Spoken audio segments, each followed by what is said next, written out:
તો ભાઈ આજે ભારત ભૂગોળ જે છે એ એકદમ શરૂઆત કરીશું. આપણા ભારત ભૂગોળના જે નવા છોકરાઓ છે એ લોકો માટે કે ભાઈ કેટલું પૂછાય છે. તો ભારત ભૂગોળ જે છે એ 3 થી 5 માર્ક્સનું પૂછાય. કેટલા માર્ક્સનું? આ 3 થી 5 માર્ક્સ કયા? તો એક સમજી લેવાનું, અભયારણ્ય અને રાષ્ટ્રીય ઉદ્યાન. ઓકે, એક થઈ ગયું અભયારણ્ય અને રાષ્ટ્રીય ઉદ્યાન. બીજું સ્થાન, અવસ્થિતિ અને વિસ્તાર. ઓકે, ત્રીજો પોર્શન છે પર્વતો કાં તો નદીઓ. આ ત્રણમાંથી અગર ના પૂછ્યું તો ક્યાંથી પૂછશે? તો આ ત્રણમાંથી ના પૂછ્યું તો પછી એ લોકો પાકમાંથી પૂછી શકે છે, ખનિજોમાંથી પૂછી શકે છે, મોસમ પરથી પૂછી શકે છે. તો આમ થઈને ટોટલ એ 8 માર્ક્સનું મેક્સિમમ પૂછે. પીએસઆઈ ની અંદર જે જીકે નું પેપર હશે એની અંદર કાયદો નહીં હોય, બરાબર હે ને? કાયદો નહીં હોય, કાયદાનું પેપર અલગ હશે ને મેઇન્સમાં, ઠીક છે? પ્લસ જે ક્વોલિફાઈંગ હશે એમાં બી જનરલ સ્ટડીઝ 100 માર્ક્સમાં હશે. તો એ જે આખો પોર્શન જે છે તો એની અંદર ખાલી આ 3 થી 5 જ માર્ક્સનું હશે, એનાથી વધારે નહીં હોય. ઠીક, તો ચલો પહેલા તો આપણે ભારતનું ભૂગોળ ભણીએ તો આપણને એટલું ખબર હોવી જોઈએ હે ને કે ભારતમાં કેટલા રાજ્યો છે, કેટલા કેન્દ્ર શાસિત પ્રદેશો છે અને ક્યાં આવેલા છે. તમને એવું પૂછી લે કે ભાઈ ગુજરાત ક્યાં આવેલું છે તો તમને ખબર હોવી જોઈએ. ઓપ્શન આપે ઉત્તર, દક્ષિણ, પૂર્વ, પશ્ચિમ. તો શું જવાબ આવે? ચલો પશ્ચિમ, બરાબર. અચ્છા, ઓર પ્રોપર પૂછી લે તો કે ભાઈ ભારતની કમ્પ્લીટ વચ્ચેથી કઈ રેખા પસાર થાય છે? મકરવૃત્ત, કર્કવૃત્ત, વિષુવવૃત્ત કે એક પણ નહીં?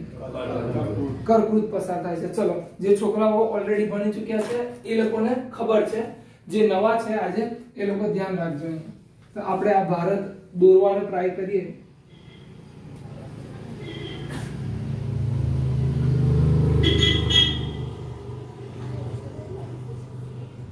ચલો, ભારત જેવું લાગે છે. ઓકે, તો સૌથી પહેલા આપણને શું ખબર હોવી જોઈએ? કેટલા રાજ્યો છે? 28. અચ્છા, પહેલા કેટલા હતા? ઓકે, તો ભાઈ રાજ્યો આપણને ખબર ધીમે ધીમે આવતા નીચે શટર ડાઉન કરો. હા, અડધું લેવું પડશે. હવે કોઈ નહીં આવે.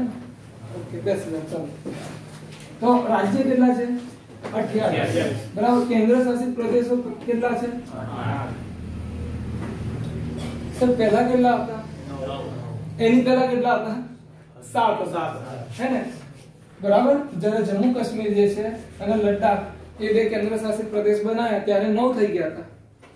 પછી અત્યારે પાછા 8 થઈ ગયા. કેમ કે દીવ, દમણ અને દાદરા નગર હવેલી બધું શું કરી દીધું? એક કરી દીધું. ઠીક છે. તો આપણને સૌથી પહેલા 28 રાજ્યોના નામ મોઢે હોવા જોઈએ અને એ કઈ જગ્યાએ આવે છે એ ખબર હોવી જોઈએ, તો જ પછી આગળ કામ ચાલે. ભારત ભૂગોળ ભણવાનું તમને એવું પૂછી લે કે ભાઈ ઘઉંનું ઉત્પાદન સૌથી વધારે ક્યાં થાય છે? આવો સવાલ પૂછે, બરાબર. ઉત્પાદન પૂછ્યું છે તો પંજાબ આવે, બરાબર. તો એવું ખબર કેવી રીતે પડશે? તો તમને જ્યારે આ નકશાઓ કઈ જગ્યાએ કયું એક્ઝિસ્ટ કરે છે એ ખબર હશે ત્યારે. કેવી રીતે? તો ભાઈ અહીંયા કર્કવૃત્ત પસાર થાય છે તો કર્કવૃત્તની ઉપરનો જે કેવો છે? શીતોષ્ણ કટિબંધ. આવે ને? ચલો, એ કોન્સેપ્ટ બી આપણે અહીંયા વાત કરી લઈએ પહેલા ભણાવતા પહેલા કે આ 0 ડિગ્રી એટલે વિષુવવૃત્ત. અહીંયા શું પેલા કાળિયા લોકો જોવા મળે? આફ્રિકન લોકો હે ને? આફ્રિકા આખો દેશ છે, કાળો છે. કેમ? બીકોઝ 0 ડિગ્રી પર વચ્ચેથી પસાર થાય છે ત્યાંથી, બરાબર. ઉપર 23.5 ડિગ્રી ઉત્તર અક્ષાંશ અને 23.5 ડિગ્રી દક્ષિણ અક્ષાંશ. હવે અક્ષાંશ શું છે ને રેખાંશ શું છે એની વાત આપણે થોડી વાર રહીને કરીશું. અત્યારે એટલું સમજી લો કે આ આટલા ભાગની અંદર સૂર્યના કિરણો કેવા પડે? સીધા પડે પૂરા વર્ષ દરમિયાન. આની ઉપરના ભાગમાં 63.5 થી 66.5, 23.5 થી 66.5 દક્ષિણ અક્ષાંશ, ઉત્તર અક્ષાંશ. અહીંયા કેવા પડે? ત્રાંસા પડે. એટલે રશિયા, યુરોપ આ બધા દેશો કેવા છે? ઠંડા દેશો છે. કેવા? તો આને ઉષ્ણકટિબંધીય કહેવાય. શું કહેવાય? આને સમશીતોષ્ણ કહેવાય અને આને શીત કટિબંધ અથવા તો શીતોષ્ણ કટિબંધ કહેવાય. ઓકે, આવું ને આવું સેમ ટુ સેમ સમશીતોષ્ણ આ છે અને શીત કટિબંધ આ છે. ઓકે, તો હવે તમને લોજિકલ, હવે અગર આ આકૃતિ યાદ હોય તો તમે લોજિક થી જવાબ આપી શકો, પણ આ આકૃતિ જોડે જોડે તમને એ બી ખબર હોવી જોઈએ કે પંજાબ આવ્યું છે કઈ બાજુ. પછી પંજાબ અહીં આવ્યું છે એવું હોય તો પછી તમે જવાબ ના આપી શકો, કારણ કે 23.5 ડિગ્રી આપણા ભારતના કમ્પ્લીટ સેન્ટરમાંથી પસાર થાય છે. તો એની ઉપરનો ભાગ ઠંડો હશે, એટલે જો હિમાલય, ઉત્તરાખંડ છે, આ બધા દેશ રાજ્યો કેવા છે? ઠંડા છે. હા કે ના? રાજ્યો બધા ઠંડા છે. તો ઠંડા છે તો ઘઉં ક્યારે પાકે? ઠંડી જેટલી વધારે પડે એટલે ફોન બધા સાયલેન્ટ કરી દો, ફોન બધા સાયલેન્ટ કરી દો, હે ને? કોઈ એટલા આપણે તો એવા છે નહીં રાષ્ટ્રપતિ કે એટલા અર્જન્ટ ફોન આવે કે ઉપાડવા જ પડે, હે ને? સાયલેન્ટ કરી દો એટલે તમારું ધ્યાન રિંગ રિંગ વાગે નહીં અને રેકોર્ડિંગનો પ્રોબ્લેમ ના થાય. ઠીક, ચલો પાછા આવી જાઓ. તો આ લોજિકલ ક્વેશ્ચન છે. જેમ જેમ હજુ અમુક લોકો નવી બેચ વાળા છે ને અમુક લોકો 9 થી 11 જે જૂની બેચ થઈ ગઈ છે અને એક સૌથી જૂના ધુરંધર છે. સૌથી જૂના ધુરંધરોને તો ખબર પડી ગઈ છે કે વિકલ્પોમાં સાહેબ કેવું રમાડ દે છે, બરાબર? ના, હવે ધીમે ધીમે 9 થી 11 વાળાને બી ખબર પડવા માંડી છે, 6 થી 8 વાળાને બી ખબર પડી જશે, બરાબર?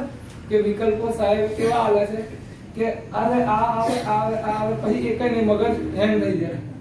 તો ધીમે ધીમે ડિફિકલ્ટી લેવલ વધી રહ્યું છે, હે ને? આપણું ધીમે ધીમે ક્લાસનું બી ડિફિકલ્ટી લેવલ વધી રહ્યું છે, પ્લસ ઓલ ઓવર ગુજરાતમાં બી એક્ઝામ્સનું લેવલ વધી રહ્યું છે. તો આપણે જે ગામ આખાને આવડે છે એ તો આવડવું જ જોઈએ, હે ને? તો એટલે સૌથી પહેલા રાજ્ય અને એના વડા મથક તો આવડવા જ જોઈએ. ઠીક, તો શરૂ કરીએ છીએ હવે કે સૌથી પહેલું જમ્મુ કાશ્મીર, જે રાજ્ય નથી રહ્યું છતાં પણ આપણે અહીંથી જ શરૂ કરીશું, બરાબર? જમ્મુ કાશ્મીર, અહીંયા લદ્દાખ છે પણ આપણે એને ખાલી નામનું યાદ રાખીશું. જમ્મુ કાશ્મીર પછી હિમાચલ પ્રદેશ, હિમાચલ પ્રદેશ પછી ઉત્તરાખંડ પછી યુપી પછી બિહાર પછી સિક્કિમ પછી અરુણાચલ પ્રદેશ, એના પછી નાગાલેન્ડની નીચે છે મણિપુરની નીચે છે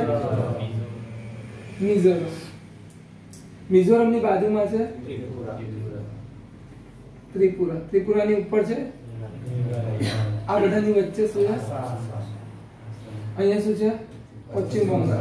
પશ્ચિમ બંગાળની નીચે ઓડિશાની નીચે,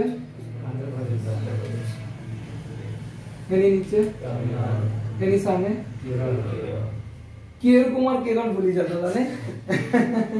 કેરળ એક સ્ટુડન્ટ છે આપણો, બધા જ લખી નાખે. કેન્દ્ર શાસિત પ્રદેશો એના બી વડામાં બધું કમ્પ્લીટ લખે. આંતરરાષ્ટ્રીય સીમાઓ ખાલી કેરળ ભૂલી જાય, હે ને? પછી મેં પૂછ્યું તો કીધું એક અન્ની છોડીને જતી રહેલી ને છે. કર્ણાટક, મહારાષ્ટ્ર, ગુજરાત. ચલો, કર્ણાટક અને મહારાષ્ટ્ર વચ્ચે ગોવા હારું યાદ છે. રાજસ્થાન પછી ઉપર પંજાબની નીચે, હરિયાણાની નીચે, અહીંયા છોટું શું નાનું શું દિલ્હી છે, બરાબર?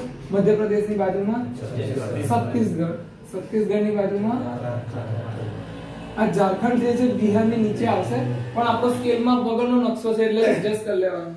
2000ની સાલમાં બિહારમાંથી ઝારખંડ અલગ પડ્યું હતું. ઓકે, ચલો. અને આંધ્રપ્રદેશમાંથી હમણાં હાલમાં પડી છે તેલંગાણા.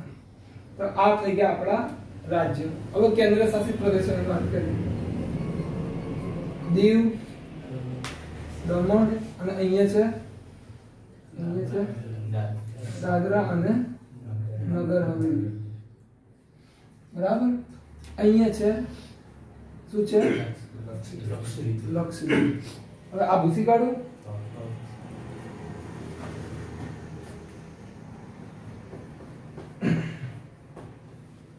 આ છે અહીંયા આ રીતે દોરી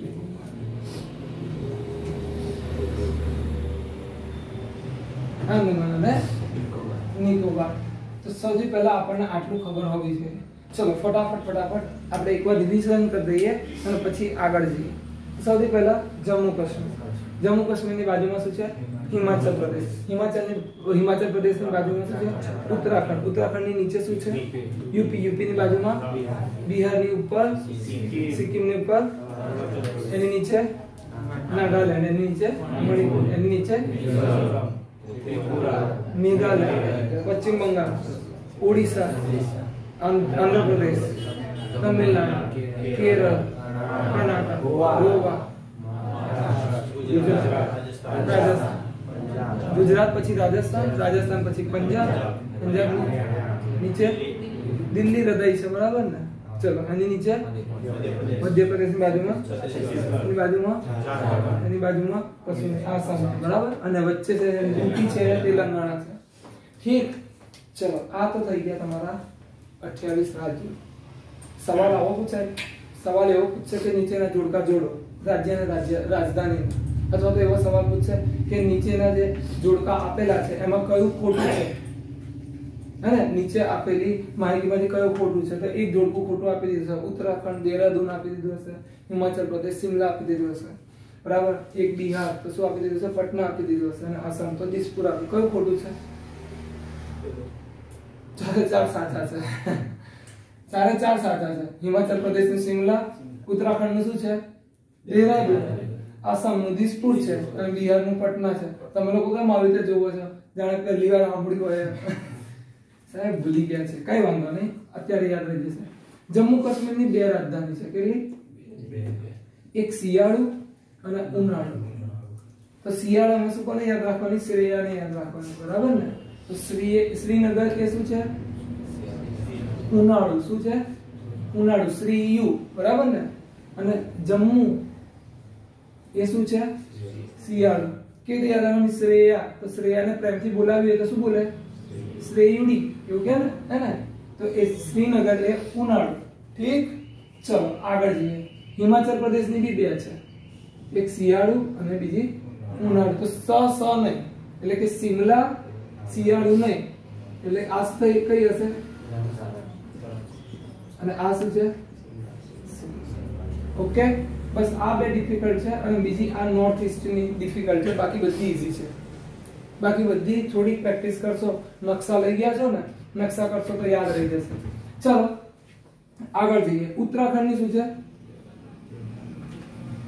યુપીની શું છે? બિહાર. કો યુપીની હા લખનઉ. શું છે?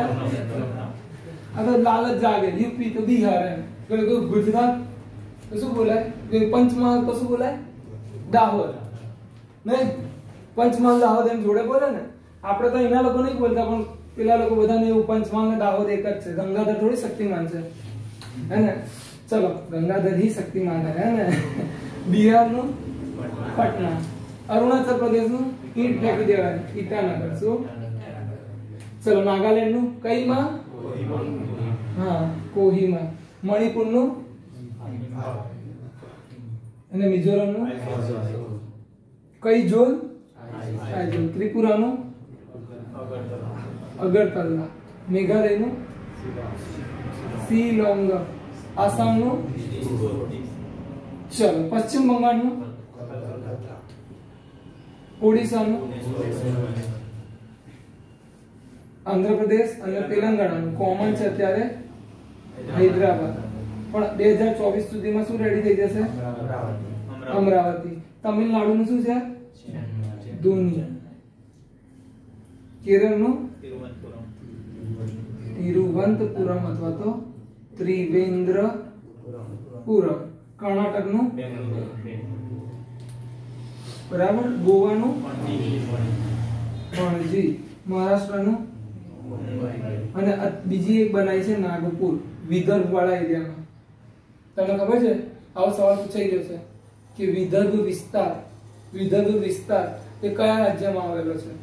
તો મહારાષ્ટ્રમાં. મહારાષ્ટ્રમાં રણજી ટ્રોફીમાં વિદર્ભની ટીમ બી અલગ છે. ખબર છે? નહીં ખબર? જેવી રીતે આપણી વડોદરાની ટીમ, સૌરાષ્ટ્રની ટીમ અને ગુજરાતની ટીમ 3 છે. સાહેબ અમારો મેચ તો એક બોલની પાછળ 11. क्रिकेट ना पार्टनर पिक्चर जो है ना, क्रिकेट के बारे में आपका विचार क्या है? बॉबी डालेंगे, एक गेंद के पीछे 11 मर, है ना दौड़ाया। ऐसा क्या है उस गेंद में जो मेरे पास नहीं है? इनके पास गुजरात नो गांधीनगर, राजस्थान नो जयपुर, तो पप्पू आवाज है ना, पंजाब અને હરિયાણાની જે ચંદીગઢ, બરાબર, અને ચંદીગઢ પોતે બી પાછો એક કેન્દ્ર શાસિત પ્રદેશ છે, બરાબર। સિક્કિમના ભૂતાન રહી ગયું, સિક્કિમ નો કરીએ છે, સિક્કિમ નું શું આવશે? ગેંગટોક, है ना। भूटान ये આપણો દેશ અલગ છે, હા હા આવી ગયા। नेपाળ ની ને આપણે હમણાં વાત કરીએ છે। ચલો પાછા આવી જાઓ, શું વાત કરતા હતા? પપ્પુ। ચલો, પંજાબ હરિયાણા નું રાજધાની શું છે?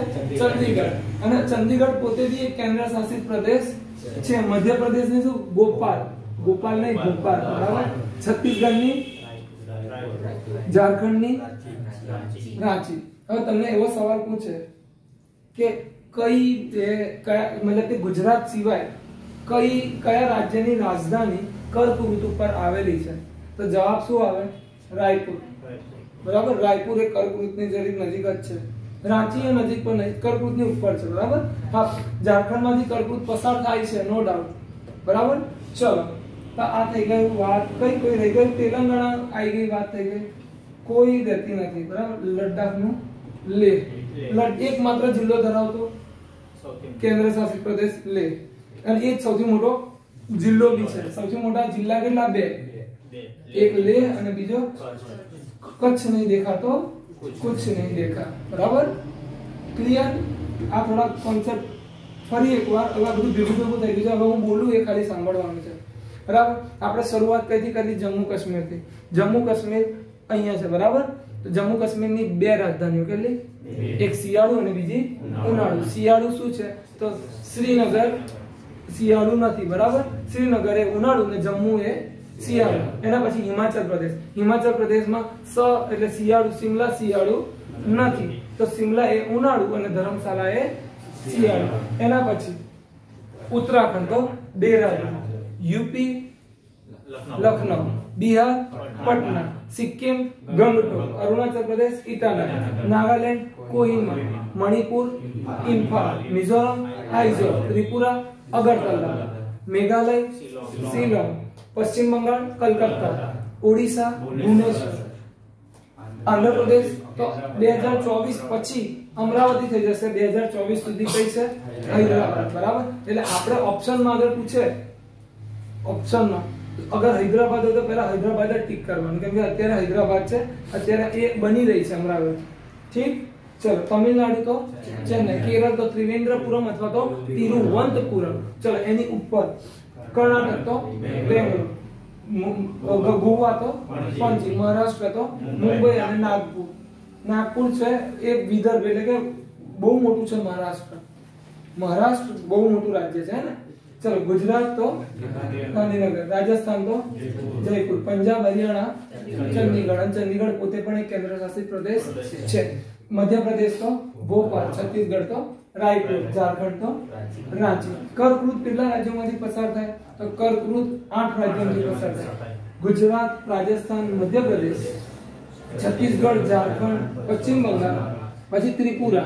આ સ્કેલ માં વગરનો છે એટલે ત્રિપુરા અને પછી મિઝોરમ, ક્લિયર। મેઘાલય માં નહીં, અહીંયા આકૃતિ પર ના જોતા, હું બોલું છું એના પર જજો, બરાબર। ચલો, અમારા ક્લાસમાં એક આકૃતિ હતી, તો અમે એને શું કહેતા હતા? આકૃતિ। ચલો પાછા આવી જાઓ, જોક્સ હતો હસવાનો। ચલો, હવે કેન્દ્ર શાસિત પ્રદેશો પર જઈએ। કેન્દ્ર શાસિત પ્રદેશો કેટલા છે? 8। એક છે જમ્મુ કાશ્મીર, બીજું લદ્દાખ, બરાબર, ત્રીજું છે ચંદીગઢ, ચોથું દિલ્હી, પાંચમું છે અહીંયા કઈ નહીં આવતું, દીવ, દમણ અને દાદરા નગર હવેલી, છઠ્ઠું લક્ષદ્વીપ, સાતમું અંદમાન નિકોબાર। સર, આઠમા કિધર है? તો આઠમું ઇમ્પોર્ટન્ટ છે એટલા માટે આપણે છેલ્લે રાખીએ। આઠમું છે પોંડિચેરી, આને પોંડિચેરીને પુદુચેરી બી કહે છે। હિન્દીમાં પુદુચેરી અને આપણા ગુજરાતીમાં પોંડિચેરી ચાલે છે, એટલે આપણે એ રીતે યાદ રાખીશું। બાકી હિન્દીની અંદર પુદુચેરી એ આખો કેન્દ્ર શાસિત પ્રદેશ છે અને એની અંદર પોંડિચેરી એ એક શું છે? જિલ્લો છે, પુડુ આ જે પોંડિચેરી છે એ 3 રાજ્યોમાં ફેલાયેલું છે. કેટલા રાજ્યોમાં? 3. એક છે આંધ્રપ્રદેશમાં યનમ, અહીંયા શું છે તો પોંડિચેરી, અને બીજું કરાઈકલ, અને અહીંયા કેરળમાં છે માહે. સાહેબ આવું કેમ છે? તો આવું બહુ બધી વાર ડિટેલમાં ચર્ચા કરી લીધી છે. જે નવા છોકરાઓ છે એ લોકો એકવાર સાંભળી લે કે ભાઈ આવું એટલે છે કારણ કે અહીંયા ફ્રેન્ચ લોકોએ વસ્તી બનાવી હતી, અને ફ્રેન્ચ લોકોના આધિપત્યમાં છેક આઝાદી, દેશ આઝાદ થયું ત્યાં સુધી હતું, હે ને? આઝાદી અંગ્રેજો તો જતા રહ્યા 1947 માં, પણ બાકી બધો પોર્શન પોર્ટુગીઝોએ ગોવા નતું છોડ્યું 1987 હે ને 61 માં એ લોકોએ હક છોડ્યો હતો. બાકી પૂર્ણ આપણે રાજ્ય બનાવ્યું ગોવાને 1987 માં. 10 ડિસેમ્બર ગોવા દિવસ ઉજવાય છે. 10 ડિસેમ્બર કે 11 ડિસેમ્બર. તો આ જે બધા છોટી છોટી વસ્તીઓ હતી આ ફ્રેન્ચ લોકોએ અને પોર્ટુગીઝ લોકોએ ઠોસ કરી દીધી. અંગ્રેજોએ શું કર્યું તો એરિયા મોટો કર્યો હતો, પણ આ જે નાના નાના લોકો હતા એ લોકોએ શું કર્યું, જેટલો એરિયા પણ એટલો એમનું આજના ટાઈમમાં બી પોંડિચેરીની અંદર આખું ફ્રેન્ચી, મતલબ કે આખું ફ્રેન્ચ ઇમારતો છે. માહેમાં આખું કલ્ચર, તમે એવું લાગે કે તમે યુરોપમાં ફરો છો એવું કલ્ચર છે. એટલે એકવાર જાઓ, અહીંયા અરવિંદ આશ્રમ આવેલો છે, જવા જેવું છે. કોન્સ્ટેબલ બની જાઓ, પીએસઆઈ બની જાઓ, તલાટી મંત્રી બની જાઓ, પછી મારા તરફથી એક પ્લાન, મતલબ કે ટૂર ઓર્ગેનાઇઝ કરી આપીશ. પૈસા તમારા આવવાના છે. ચલો પાછા આવી જાવ. તો આ તું પોંડિચેરી. ભારતનો સૌથી નાનો જિલ્લો કયો? માહે. સૌથી મોટા જિલ્લા? બરાબર. ચલો હવે વિસ્તારની દ્રષ્ટિએ સૌથી મોટું રાજ્ય કયું? રાજસ્થાન. વસ્તીની દ્રષ્ટિએ સૌથી મોટું રાજ્ય? ઉત્તર પ્રદેશ. વસ્તીની દ્રષ્ટિએ સૌથી નાનું રાજ્ય? અચ્છા, વિસ્તારની દ્રષ્ટિએ સૌથી નાનું રાજ્ય? સાક્ષરતાની દ્રષ્ટિએ? સાક્ષરતાની દ્રષ્ટિએ સૌથી ઊંચું રાજ્ય? સૌથી નાનું? ચલો, વસ્તી ગીચતાની દ્રષ્ટિએ સૌથી મોટું રાજ્ય? બિહાર. વસ્તી ગીચતા બિહાર, અને સૌથી ઓછી વસ્તી ગીચતા અરુણાચલ પ્રદેશ. યાદ રહ્યા ફેક્ટ? બરાબર. આ વિડિયો આખો ક્યાં મળી જશે તમને? આપણી એપ્લિકેશન પર, અને YouTube પર બી અપલોડ કરી દઈશ. બરાબર. તો એટલે આ વિડિયોને તમારે કોઈ ઇન ફ્યુચર કદાચ ભારત ભૂગોળનું રિવિઝન કરવું હોય તો તમારા માટે આ રહેશે જ અવેલેબલ. ઠીક છે? ચલો આગળ જઈએ. હવે આ તો થઈ ગયા મોટા મોટા ફેક્ટ્સ. હવે આપણે 82.5 પૂર્વ રેખાંશની વાત કરીએ. બરાબર. આ 82.5 પૂર્વ રેખાંશ શું છે? બરાબર. એની પહેલા મારે થોડીક વાત કરવી પડશે કે ભારત ક્યાંથી ક્યાં ફેલાયેલો છે, હે ને? તો ભારત ક્યાંથી ક્યાં અક્ષાંશ સુધી? હમણાં મેં 0 ડિગ્રી લખ્યું હતું ને, હે ને? તો 0 ડિગ્રી થી ઉપર આ ગોળ છે, સમજો આ 0 ડિગ્રી છે. અમે ગોળના 4 ભાગ પાડ્યા. મેં ગોળના શું કર્યા? 4 ભાગ પાડ્યા. આ ભાગને શું કહેવાય? ઉત્તર પૂર્વ. અને આ ભાગને શું કહેવાય? આને શું કહેવાય? દક્ષિણ પશ્ચિમ. અને આને શું કહેવાય? હા કે ના? તો તમને એવું પૂછે થોડું ઈઝી સવાલ કે ભારતની અવસ્થિતિ ક્યાં છે? તો ઉત્તર પૂર્વમાં. અચ્છા, આ 0 ડિગ્રી થી મારે 2 ભાગ પાડવા હોય તો કયા ભાગ પડે? ઉત્તર ગોળાર્ધ અને દક્ષિણ ગોળાર્ધ.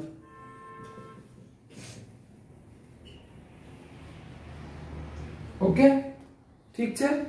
અને આ મોબિલિટી થી મારે ભાગ પાડવા હોય તો આ પૂર્વનો ભાગ કહેવાય, પૂર્વ ગોળાર્ધ, અને આ શું થયો? પશ્ચિમ ગોળાર્ધ. સર આ જે રેખા છે તમે એક્ઝેક્ટ વચ્ચે દોરી છે એ કઈ છે? તો એ 0 ડિગ્રી પૂર્વ રેખાંશ છે. શું છે? 0 ડિગ્રી પૂર્વ રેખાંશ છે. અને આ આડી જે છે એ 0 ડિગ્રી વિષુવવૃત્ત અક્ષાંશ છે. શું છે? અક્ષાંશોની સંખ્યા કેટલી છે? 181. કેટલી? અને રેખાંશોની સંખ્યા કેટલા? ABD millions. કેટલા? 360. ઠીક. ચલો, આ વાત થઈ ગઈ.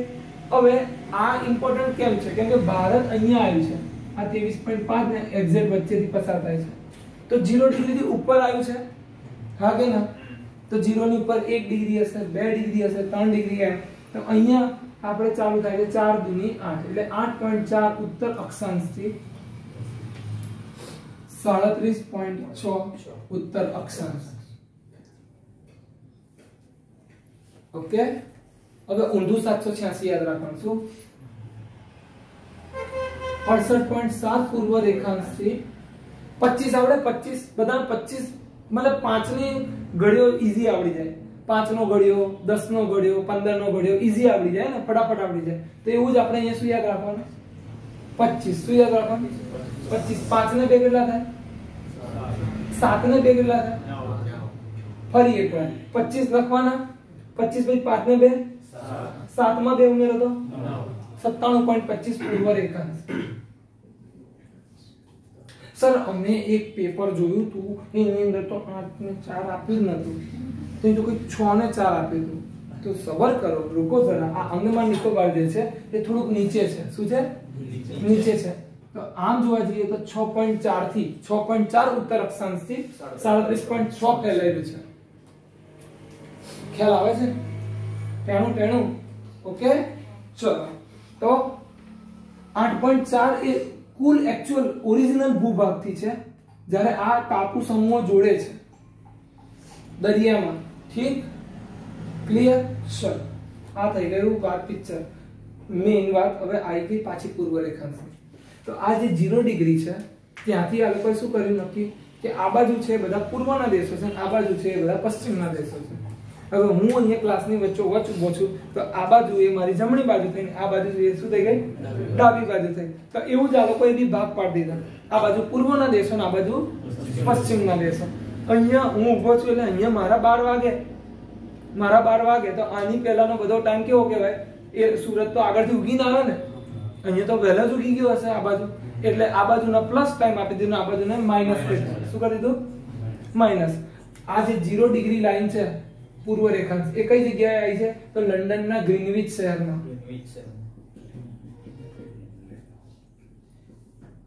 ગ્રીનવિચ અથવા તો ગ્રીનવિચ જે બી હોય એ બેઉ સાચું બરાબર તો આ લંડનના ગ્રીનવિચ શહેરની વચ્ચેથી એક્ઝેક્ટ પસાર થાય છે હવે તમને ખબર જ છે કે ભારત અહીં છે ને બ્રિટન અહીં છે બરાબર ને અબુધાબી થઈને જવાય ઠીક ને અગર ફ્લાઇટમાં જવું હોય યુરોપ તો તમારે સૌથી પહેલા દુબઈ ઉતરવું પડે ને દુબઈથી ફ્લાઇટ ચેન્જ કરવી પડે સાહેબ અમે તો કદી ગયા નહીં હવે પાસપોર્ટ બી નહીં કઢાવ્યો હે ને બધું જ થશે બસ ખાલી 6 મહિના મહેનત કરી લો 6 મહિના મહેનત કરી લીધી પછી પાસપોર્ટ જ છે કરપ્શન દબાઈને કરવાનું પછી હે ને ચલો છોરાઓ આપણે આ બાજુ જઈશું બેંકોક બાજુ ફરવા અને પછી આપણે બધા જોડે યુરોપ ટૂર કરવા જઈશું બરાબર ને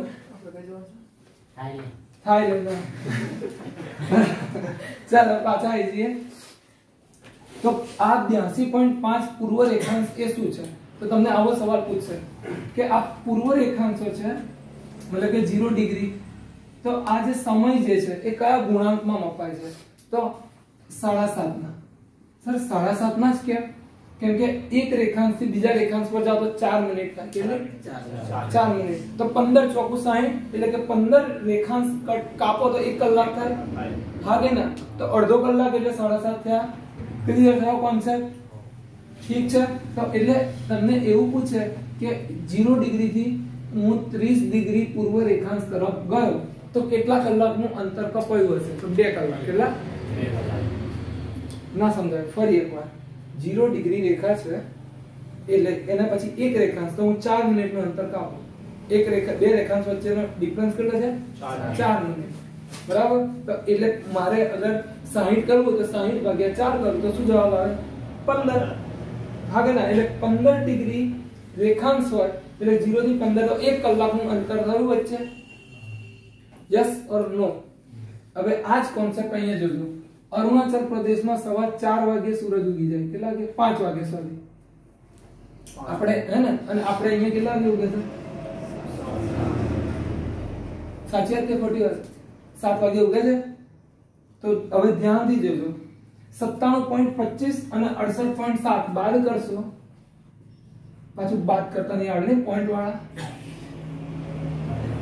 તો આવી રીતે લખાય 5 ઉતર્યા 12 માંથી 7 જાય તો કેટલા 5 6 ઉછીનો લીધો ને એટલે એની પર પાછો 10 આવે 16 માંથી 8 જાય તો 8 8 માંથી 6 જાય તો 2 ઓલમોસ્ટ 29 ડિગ્રી એટલે 30 ડિગ્રી ની નજીક આવ્યું આગે ના એટલે અહીંયા 2 કલાકનો ડિફરન્સ છે આપણે અહીંયા સાંજે 7 વાગે સૂર્યાસ્ત થઈ જાય ત્યાં સાંજે 5 5:30 વાગે સૂર્યાસ્ત થઈ જાય. એશિયા કપમાં જ્યારે બાંગ્લાદેશમાં હતી આપણો એશિયા કપ હતો ને છેલ્લો, તો તમે જોયું હશે 4 સાડા 4 વાગે લાઈટો થઈ જતી હશે ત્યાં, હે ને. કલકત્તામાં પણ એવું. તો આ બેનો જે ડિફરન્સ છે એને દૂર કરવા માટે શું કર્યું? ભારતની વચ્ચોવચ્ચ કઈ લાઈન આવે છે? 82.5. 82.5 વચ્ચે આવે છે એટલે એક્ઝેક્ટ એના બે ભાગ પડે. સમજ્યા? યુપી માં કમ્પ્લીટ 6 વાગે સૂરજ ઉગી જાય. એટલે કે આપણે આ ભાગ એટલે રાખ્યો કે ભાઈ ટાઈમ નું જે સચવાઈ જાય બધી જગ્યાએ. ઓકે, તો આ થઈ ગઈ 82.5 પૂર્વ રેખાંશ સમય. આવું લખેલું હશે +5:30 IST ઇન્ડિયન સ્ટાન્ડર્ડ ટાઈમ. અને એની જોડે તમારા મોબાઈલમાં લખેલું હશે +GMT Greenwich meridian time. London થી ગ્રીનવિચ મેરિડિયન ટાઈમ 5.5 કલાક આગળ છે. સમજ્યા? એટલે જો તમે કદાચ હમણાં ઇંગ્લેન્ડની ટેસ્ટ હતી તો ઇંગ્લેન્ડની ટેસ્ટ 3 વાગે ચાલુ થતી હતી.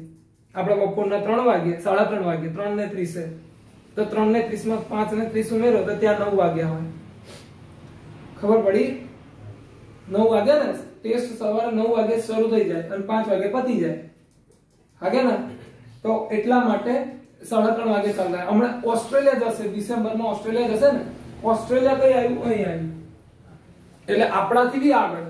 એટલે આપણે હવારમાં 5 વાગે ઉઠીને મેચ ચાલુ કરવી પડે 4:55. ત્યારે ત્યાં 9 વાગે હશે. સવારે 4:55 થાય ને અહીંયા, એટલે ત્યાં 9 વાગે. તો કેટલા કલાક આગળ છે? એ 5 કલાક આગળ છે આપણા કરતા. તો સર એવું પહેલો દેશ કયો? તો પહેલો દેશ જાપાન, જેને ઉગતા સૂરજનો દેશ કહેવાય. શું કહેવાય? ઉગતા સૂરજનો દેશ. કે ત્યાં સૂરજ ઉગે એટલે કે પૃથ્વીનો ગોળાર્ધ અહીંથી શરૂ થાય. સૌથી પહેલું સૂરજ ત્યાંથી ઉગે. એટલે સર ઉગે એટલે આમ તો ભાઈ સૂરજ તો કેવું પૃથ્વી તો પોતાની રીતે ફરે જ છે, પણ આ આપણી સગવડતા પ્રમાણે જે પૂર્વ રેખાંશ જે 0 ડિગ્રી કરી છે ત્યાંથી 12 કલાક થઈ જાય છે. 12 કલાક ક્યાં? તો જાપાનમાં થાય છે. અને એના પછી 2 કલાકનો વચ્ચે દરિયા કિનારો છે અને પેલી બાજુ અમેરિકા છે. શું છે? અમેરિકા. હિરોશીમા અને નાગાસાકી પર બોમ્બ ફોડવા માટે અમેરિકા મતલબ કે આવ્યું હતું, તો અમેરિકા કઈ આખું 22 કલાકની સફર કરીને નતું આવ્યું, હે ને. અગર મારે અહીંયા જવું છે આ બાજુ, તો હું આમ ફરીને જયું કે આમ ફરીને જતો રહું? ઈઝી પડે? હાથ પડે ને. તો અમેરિકાએ બી એવું જ કર્યું. અમેરિકાથી સીધું નીકળીને જાપાન ઉપર ધમ બોમ્બ ફોડી દીધા. બરાબર ને? તો કહેવાનો મતલબ એ છે કે પૃથ્વી ગોળ છે. પૃથ્વી ગોળ છે તો તમે આમથી બી જઈ શકો છો અને આમથી બી જઈ શકો છો. નક્કી કરવાનું છે કે તમારે કઈ બાજુથી જવું છે. બરાબર? ચલો પાછા આવી જાઓ. તો હવે આ કોન્સેપ્ટ પર હવે મેઇન જે ક્વેશ્ચન બને છે એ પૂછીને ચવાઈ ગયો, હે ને. કે ભાઈ 82.5 પૂર્વ રેખાંશ એક્ઝેક્ટલી કઈ જગ્યાએથી પસાર થાય છે? તો ભાઈ ઉત્તર પ્રદેશની અંદર બી મિર્ઝાપુરની અંદર બી નૈની. બરાબર? નૈની ગામમાંથી. બરાબર? હા, બરાબર. હવે ઉત્તર પ્રદેશ, એના પછી થોડુંક મધ્યપ્રદેશ. આ મધ્યપ્રદેશ આટલે લગીને ફેલાયેલું છે. મધ્યપ્રદેશ પછી છત્તીસગઢ પછી ઓડિશા અને આંધ્રપ્રદેશ. હવે બોર્ડ પર જગ્યા નહીં એટલે હું મોઢે ફરી એકવાર બોલું છું. ઉત્તર પ્રદેશ પછી શું? મધ્યપ્રદેશ પછી છત્તીસગઢ ત્રાંસુ છે ને, પછી ઓડિશા અને આંધ્રપ્રદેશ. આટલામાંથી 82.5 પસાર થાય. કેટલા થયા? 5 થયા. ચલો ડન. તો આ થઈ ગયું તમારું સ્થાન, અવસ્થિતિ અને વિસ્તાર. અચ્છા, આની અંદર સર કશું રહે છે ને? લક્ષદ્વીપ, અંદમાન નિકોબાર, આ બધાની રાજધાની રહી ને. તો જમ્મુ કાશ્મીર ની તો પતાવી દીધી, લદ્દાખ ની પતાવી દીધી, ચંદીગઢ જ છે, દિલ્હીની દિલ્હી જ છે. દીવ, દમણ અને દાદરા નગર હવેલીની કઈ છે? દીવ, દમણ અને દાદરા નગર હવેલી. દમણ પહેલા દાદરા અને નગર હવેલીની કઈ હતી?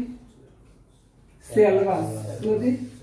સેલવાસ. લોકો ફરવા જાય ને સેલવાસ નો કિલ્લો જાય, વલસાડ થી થોડેક જ આગળ છે, મજા આવે એવી જગ્યા છે. લક્ષદ્વીપ નું શું છે? કાવરકી. અને અહીંયા છે શું છે? કરાઈકલ. આ બે નામમાં કન્ફ્યુઝન થઈ જાય એવું છે. પોંડિચેરી નું તો પોંડિચેરી જ છે. બરાબર? પોંડિચેરી કેટલા રાજ્યોમાં ફેલાયેલો છે? તો 3. આંધ્રપ્રદેશ, તમિલનાડુ અને કેરળ. ઠીક. ચલો, આ થઈ ગયા મોટા ફેક્ટ. હવે ઇન્ટરનેશનલ બોર્ડર વિશે વાત કરીએ. ઇન્ટરનેશનલ બોર્ડર, હા, એની વાત કરી લઈએ. ચલો પહેલા ઇન્ટરનેશનલ. તો ભારતના પડોશી દેશો કેટલા છે? ઓપ્શન આપું છું 8, 9, 10, 11. 10 तो कया कया 10 तो कया कया चलो एक थयो पाकिस्तान अफगानिस्तान चीन नेपाल भूटान बांग्लादेश म्यांमार इंडोनेशिया मालदीव પછી શ્રીલંકા થઈ ગયા ને 10 ચલો તો જે લોકો નવા છે એ લોકો સાંભળો આપણને કેવું થાય કે ભાઈ આટલા જે જમીની ધરાવે છે એ જ આપણને યાદ રહે ને પણ એક્ચ્યુઅલી અહીંયા માલદીવ છે શું છે અને અહીંયા છે ઇન્ડોનેશિયા ઓકે આ ઇન્ડોનેશિયા અને માલદીવ જે એ બી આપણા પડોશી દેશ છે અને અહીંયા નીચે છે શ્રીલંકા લંકા તો બધાને ખબર હોય ઠીક શરૂ થાય છે પાકિસ્તાન પાકિસ્તાનની બાજુમાં અફઘાનિસ્તાન શ્રીલંકા સાથે શ્રીલંકા જોડે 11 ના નહીં થાય ગણાવું છું હે ને ટેન્શન ના લો પાકિસ્તાન બરાબર પાકિસ્તાન પછી અફઘાનિસ્તાન પછી ચીન હવે અફઘાનિસ્તાન જે છે એ ઓફિશિયલ બોર્ડર ધરાવતું નથી પીઓકે છે આ ભાગ જે છે ને આપણે જે કહીએ છીએ આપણું આખું કાશ્મીર નથી આ બાજુ ચીન વાળા જીતીલા છે આ ચોટલો ચીન વાળા જીતી લીધો છે અને આ પીઓકે પાકિસ્તાન ઓક્યુપાય કાશ્મીર છે બરાબર 106 કિલોમીટરની અફઘાનિસ્તાન આપણી જોડે અહીંયા સરહદ ધરાવે છે પીઓકે માં હિન્દુ કુશ પર્વતમાળા વાળી ભાગમાં બરાબર તો એ એરિયા વિવાદાસ્પદ છે હમણાં થોડી વાર રહી વાત કરી પાકિસ્તાન પછી અફઘાનિસ્તાન પછી ચીન પછી નેપાળ પછી ભૂટાન પછી મ્યાનમાર પછી બાંગ્લાદેશ પછી શ્રીલંકા અહીંયા ઇન્ડોનેશિયા અહીંયા માલદીવ ક્યાં થઈ ભાઈ 10 તો થઈ કોણ કર્યા હતા 11 એકની એક બે વાર બોલાઈ ગઈ હશે બોલ્યા હતા ચલો 1 2 3 4 5 6 7 8 9 અને 10 જો પેલા નાના દાદા મારા હાથમાં 11 આંગળે છે જો 10 9 8 7 6 6 5 10 દેખાય છે જોઈ જાદુ હે ને તો એવું જ કંઈક થઈ ગયું ને આપણી જોડે હમણાં ચાલો તો આ થઈ ગઈ આંતરરાષ્ટ્રીય સીમાઓ તમને એવો સવાલ પૂછે કે સૌથી વધુ આંતરરાષ્ટ્રીય સીમા કયું રાજ્ય કયો દેશ ધરાવે છે તો બાંગ્લાદેશ કેટલી 4096 ઓકે ચલો એના પછી ચાઇના કેટલી તો જો 4 નો ઘડિયો આવડે 4 દૂની 8 3 4 8 પાકિસ્તાન જોડે શું છે આપણે 3 તિગાડા કામ બિગાડા તો શું કરી દેવાનું 33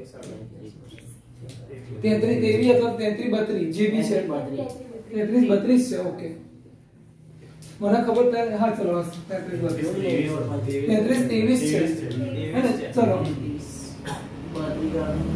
ખૂબ ફરક પડે 10 કિલોમીટર આમ ગયા ચલો એવું ને અફઘાનિસ્તાન છે એ 106 કિલોમીટર ધરાવે છે બરાબર નેપાળ જે છે એ કેટલી તો 17 તરી 51 ભૂટાન જે છે 699 છે પણ રાઉન્ડ ફિગર આપણે કરી દેવાની 700 મ્યાનમાર ની એકલી થોડી અવળચંડી છે એ યાદ રાખવામાં થોડી તકલીફ પડે 1643 ના આપણાને કોઈ મેચ ખાતું છે નહીં કેવી વાળું 1436 હો વાહ તમારે કેવું કુમાર આમાં બી કઈ લઈ આવે કે સાહેબ 143 વાહ 1436 છે ને હે મળવું પડશે કેવું કુમાર બધા નવે બોલી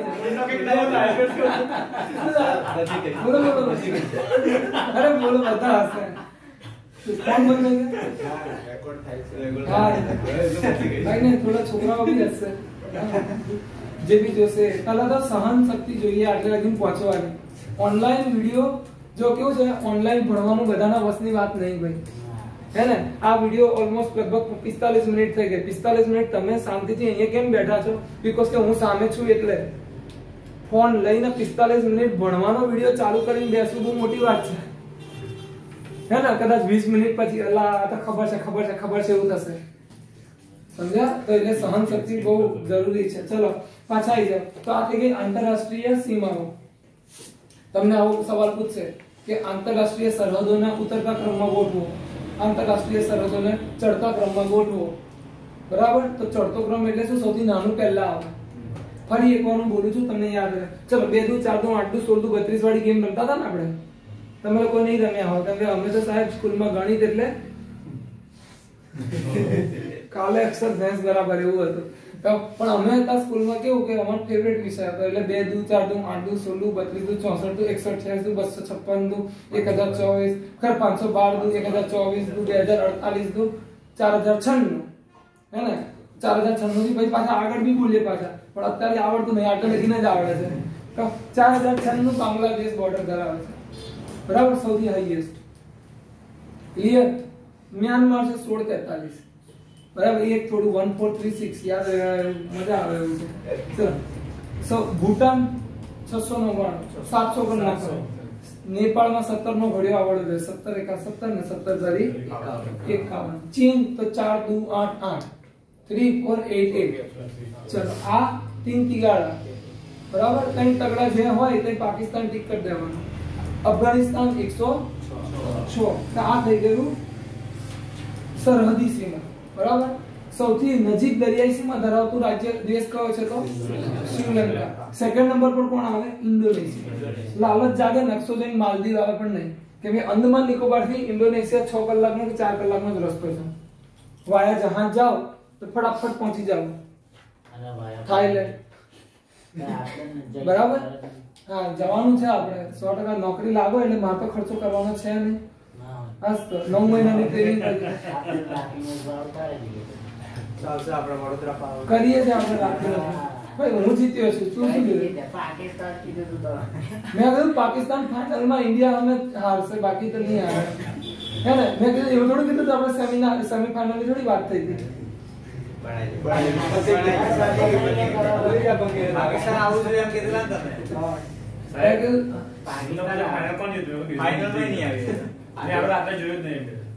હજુ આજે છે અરે મારું દિલ કહે છે ઓસ્ટ્રેલિયા જીતવું જોઈએ, પણ મારું ગટફીલ કહે છે ન્યુઝીલેન્ડ જીતશે. પણ બહુ બધા લોકો ન્યુઝીલેન્ડ કહે છે, સટ્ટા બજારમાં બી ન્યુઝીલેન્ડ ફેવરિટ છે એટલે ઓસ્ટ્રેલિયા જીતશે. ચલો પાછા આવી જાઓ. આ થઈ ગઈ તમારી આંતરરાષ્ટ્રીય સરહદો, આ થઈ ગઈ તમારા કેન્દ્ર શાસિત પ્રદેશો. હવે થોડીક ડિગ્રીની વાત કરી લે, પછી બોર્ડ સાફ કરી દઉં.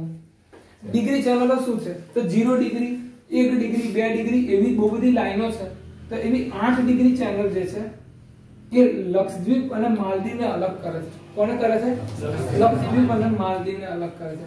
9 ડિગ્રી ચેનલ જે છે એ લક્ષદ્વીપનો સૌથી મોટો ટાપુ છે મિનિકોય. કયો છે? તો મિનિકોય અને લક્ષદ્વીપને કોણ કઈ ડિગ્રી ચેનલ અલગ કરે છે? 9 ડિગ્રી. કઈ? 9 ડિગ્રી. 10 ડિગ્રી ચેનલ છે એ અંદમાન અને નિકોબારને અલગ કરે છે. શું કરે છે? અંદમાન અને નિકોબારને અલગ કરે છે. અચ્છા, તમને બીજા સવાલો કયા કયા પૂછાઈ શકે છે? જો આ બધું જ સ્થાન અવસ્થિતિ અને વિસ્તાર જ ચાલે છે. બરાબર, કે ભાઈ દરિયા કિનારા કેટલા લોકો ધરાવે છે, કેટલા રાજ્ય ધરાવે છે, ભારતનો કુલ દરિયા કિનારો કેટલો છે? તો આમ જોવા જઈએ તો આ 6150 કિલોમીટર છે. કેટલું? 150. અને કુલ અંદમાન નિકોબાર જોડે તો કંઈક 7500 સમથિંગ. બરાબર, આવો સવાલ નહીં પૂછાય, ફાલતુ સવાલ કરાય. બરાબર, પણ કદાચ ફેક્ટ વાળો પૂછી લીધો તો શું કરવાનું? પૂછી લીધો તો તમને ખબર હોવી જોઈએ. ગુજરાત, મહારાષ્ટ્ર, ગોવા, કર્ણાટક, કેરળ. તમે લોકો નંબર ગણજો. 1 2 3 4 5 6 7 8 9. કેટલા રાજ્યો છે? 9 રાજ્યો દરિયા કિનારો ધરાવે છે. તમને એવો સવાલ પૂછે કે સૌથી લાંબો દરિયા કિનારો કોણ ધરાવે છે?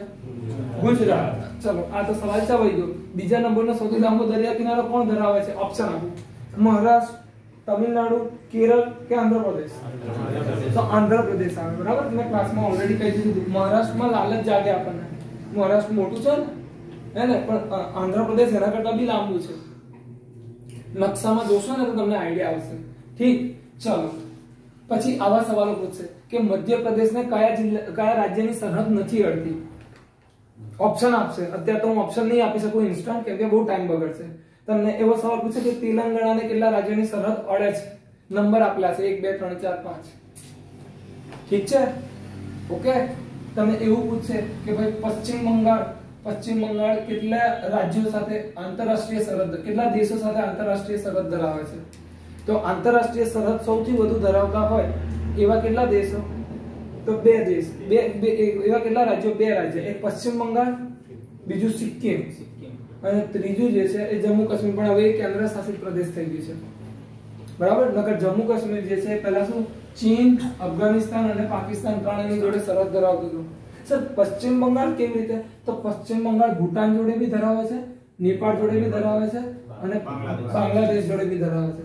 સિક્કિમ તો નેપાળ, ચીન અને ભૂટાન. ઓકે, એટલે ત્રણ દેશો જોડે. ઓકે, અરુણાચલ પ્રદેશ તો મ્યાનમાર અને ચીન જોડે. ઓકે, આસામ જે છે એ આમની જોડે નથી ધરાવતું, ખાલી સિક્કિમ જોડે જ ધરાવે છે.